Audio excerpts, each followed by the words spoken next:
This is our presentation on blockchain technology. I'm Nick. I'll also be presenting with Emily and Anthony. So what is a blockchain tech or what is a blockchain or a block? So it's a secure database of information, for an example, in like a business environment. Um, Usually it's a maintained list of records for a specific category. So everything is compiled into transactions. So like the example on the right, we have a healthcare system. So you got your different sections, doctors, patients, the pharmacy, lab technicians, sorry. And all those separate things are built into transactions. So, for example, like a doctor could send a work order or a prescription, um, and then that would go into the main database, the blockchain. And then the pharmacist could take that and create a prescription and then send that to the patient. So it's a really easy way to give information and take information back. Very simplified way to do it. And each of those are categorized into blocks or transactions. So different types. You have public, which is the one that most people talk about, which an example would be Bitcoin. Um, Bitcoin has gotten super big recently. It's been around for a long time, but just recently it's gotten super big. And then you got private, like the healthcare example that I talked about, different private businesses. Pharmaceutical companies also do this, like Pfizer, and people make vaccines, or like retailers like Walmart or Target. And then you also got permission networks. So each member of that network, for like a healthcare system, everyone has their specific login data that has to have um, secured access or encrypted access to those files, so not anybody can get access to them. And then they're all shared within the network, like I talked about in the previous slide.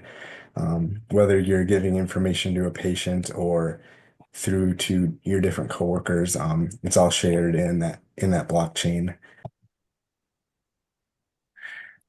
How is one verified? It's a process called hashing. So each block or each section that I talked about is often assigned a unique footprint, which creates a chain. And those can be different identifiers. An example I have here is SHU-238. So each one of those chains is given a select input of letters and numbers, which is encrypted into a fixed length. So this is just a simplified example, but they're often quite long. Um, and what people don't usually know or remember about blockchain technology is from my example from Bitcoin, like before. So Bitcoin actually isn't blockchain technology. It's uh, Bitcoin is using the blockchain to for its structure, basically. So, like I said before, very popular nowadays, and it's this technology that it's based for storing information. All right, so my name's Emily, and I'm kind of going to go through a more visual example of how blockchain works. So, the information on the left, we have order number one. So, in this example, we're going to say that an inventory item is coming into our warehouse and leaving our warehouse. So, the date that the item comes in, the order number, the item number, how many items, and then the date out. So all this information is transported and entered into a block, which is kind of what we have in the middle. So it's just a way of formatting the information basically. It's the same information, just formatted differently. And then all of this information, the entire block, is fed through a cytographic hash function. And it's going to spit out, as Nick said, some sort of, it's called a hash, but think of it like our validator. So in this example, we're going to say 2AB3C. That's going to be our hash. So now, if you notice, the title for this block is the to AB3C. So the hash from the last block came in and is now our title. Now we have order number two, which that information is also going to go into the block. So same things, the date in, the order number, the item number, how many of these items, and the date out. Now this whole block, including the title and all the information, is going to go through a setographic hash function again. And then this hash, for example, we're going to use F45H1. So when you put them all together, our first block, all of that information gets put through and it comes across as the title for the second block. And then all the information from the second block, including that title, goes and ends up in the third block. And that just continues all the way down the blockchain. Okay, so let's say someone alters some information further upstream, if you will. So in this example, block 2, someone changed the quantity. So because that block 2, becomes, as it goes through the cytographic hash function, becomes the title for block 3, it changes from that F45H1 to something else. And that should set off a red flag to people whose computers are like reading this information that something changed. Now here's another example. Let's say someone tries to change the item number in the first block. Well, because the information in the first block changed, when it goes to the cytographic hash function, it changes the title in the second block. And now because the information in the second block is different, when it goes to the function again, it's going to change the title of the third block, so now there are more red flags that should be picked up that something was changed. So the longer the chain, the more red flags. All right, so a term you'll probably hear a lot when you're researching blockchain is going to be proof of work. So proof of work is the mechanism to confirm that network participants verify the blocks. So that cytographic hash function, turning it into a hash, taking the information, plugging it in, all of that, that is proof of work. That ensures that, it's getting verified. It provides the incentive to invest in resources to add, like, it incentivizes people to invest in computers and things that will benefit the system because it provides a reward. So for each for each proof of work action, you receive an award. Now I believe it is 3.25 Bitcoins. And so who are miners? Miners are the people that do this proof of work process, and they're the ones who are adding Bitcoins to the blockchain. So this is kind of just a general overview of the whole process. So you got those transactions that I talked about way back the first couple of slides, where a transaction is requested and then authenticated through the blockchain network. So blocks are created and then sent to each participant or every person in that network that are registered. Um, the blocks are then validated and moved into transactions and then completed. So, like Emily talked about the proof of work, basically everybody just gets a reward after all these things are completed. The block is then added to the whole blockchain for everyone in that network to use. So then further transactions can be created um, and utilized further. So the whole process is just information going in and information coming out through a whole streamlined process, which is all called a blockchain. All right, so we're going to talk about this is a timeline of Bitcoin. So its value compared to US dollars. Um, so Bitcoin started a couple years ago, yeah, more than a couple years ago. But it wasn't very mainstream. There wasn't a very high value at all. It took a while to become popular. So we're only going to focus on the last few years. So now during COVID-19, the global economy was pretty unstable. I think there's a lot of uncertainty. Really, nobody knew it was happening.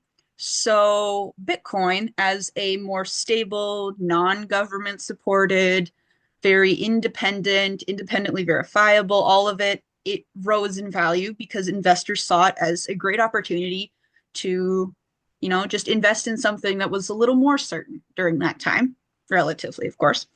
Um, so if you see in somewhere around December 2021, um, the Omicron COVID variant came around, and so that's kind of in the middle there of the COVID block that I have bracketed off. Um, so as the economy was uncertain, the value of Bitcoin didn't necessarily just go straight up. It changed around a little bit based on government policies, based on all sorts of different factors, caused the value to shift, not just up, not just down, just it also was uncertain, just like the economy. So this is a different uncertainty. So now we're going to move over towards 2024. Slide you over there. Um, so if you look at around April 19th of 2024, there was a halving event, is what it's called. So every 4 years, the value you get from mining it, so the proof of work that I discussed earlier, uh, it drops by about half. Um, so the reward this year went from 6.25 bitcoins to 3.25 bitcoins. This reduction is meant to lessen the number of total blocks in the system and to increase the value per block, um, sorry, not per block, per Bitcoin, to increase the value per Bitcoin and to kind of level off the amount of Bitcoins in the system, which is estimated to be around 21 million Bitcoins, by the way. Now, another event that kind of really impacted things lately would be the November 7th election of Donald Trump in the US. So, um, Donald Trump kind of took a stance of SEC changes and kind of turning the US into, okay, the quote, the crypto capital of the world. Um, which, I mean, who knows what's going to happen, of course, but uh, from November 5th to November 7th, the closing price of Bitcoin at the end of the day market rose by 9%. So there are at least some people out there who are quite confident in good things going Bitcoin's way. Um, but who knows? We'll have to see. I mean, nobody knows the future, right?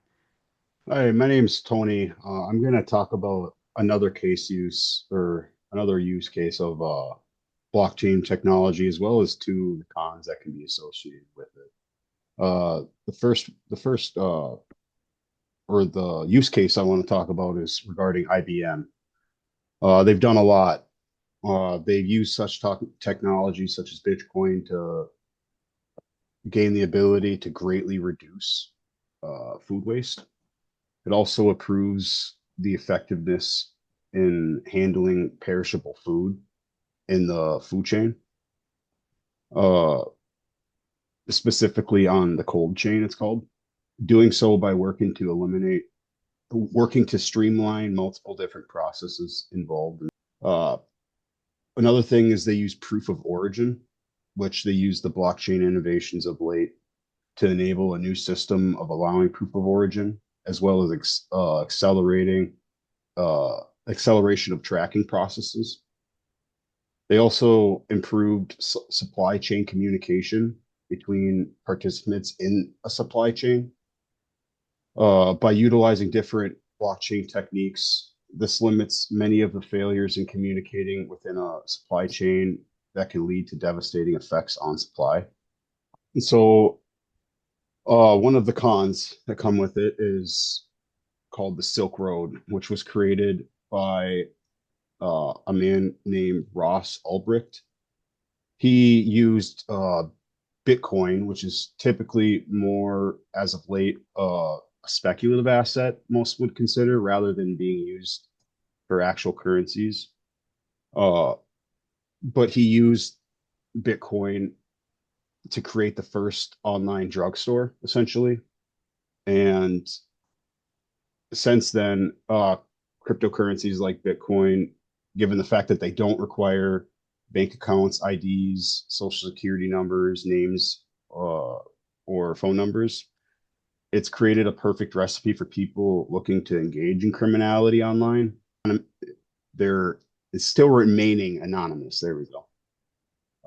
As for what happened to the guy who created Silk Road, he was sentenced to life without possibility of parole for his activities, referring to Mount Gox, excuse me.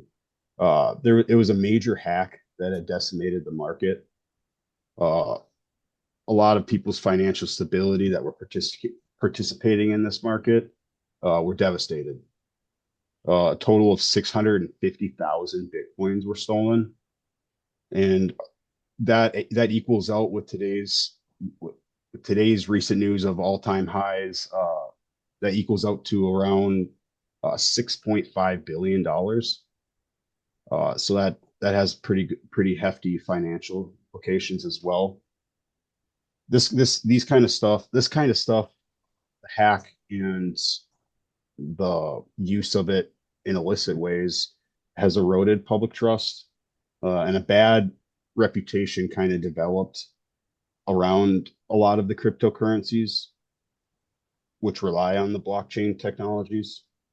Uh, the long-term damage of such a hack can't be understated. The financial implications of such a hack is is being possible alone is a tough sell to the average person who doesn't really know a lot about blockchain and has only really heard some of the negatives and the speculative parts. Right. That's a And just our last slide about sources. So I just have some sources we used, Investopedia and IBM, stuff like that. So that's all for our presentation on blockchain technology. Thank you.